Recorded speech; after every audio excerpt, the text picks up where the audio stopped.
परभणी जिल्ह्यात मुसळधार पावसाचा हाहाकार पाहायला मिळतोय। करपरा नदीच्या पुरात वाहून गेल्या आहेत यामुळे गाड्या, अनेक चारचाकी आणि दुचाकी वाहनांचं नुकसान झालेलं आहे।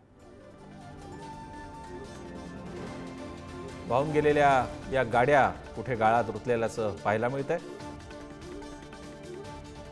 यामुळे गाड्यांच्या मालकांना मात्र मोठ्या नुकसानीचा सामना करावा लागू शकतो।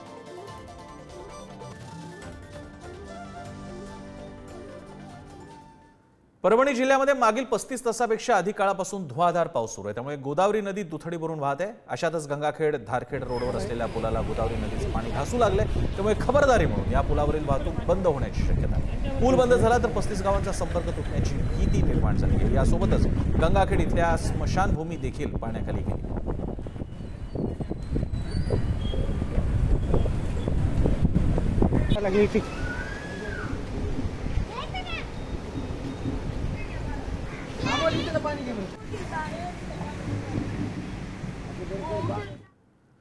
परभणीच्या बोथ गावात 120 जनावरं वाहून गेली आहेत। पुराच्या पाण्यात काही वाहनही वाहून गेली आहेत। शेतकऱ्यांसमोर मात्र यामुळे मोठं संकट उभं राहिलंय। पूर ओसरल्यानंतर पंचनामे करणार असल्याची माहिती प्रशासनाने दिली।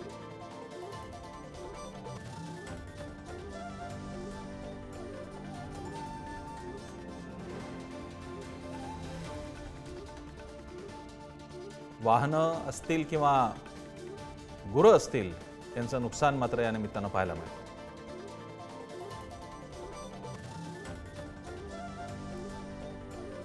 Thank you.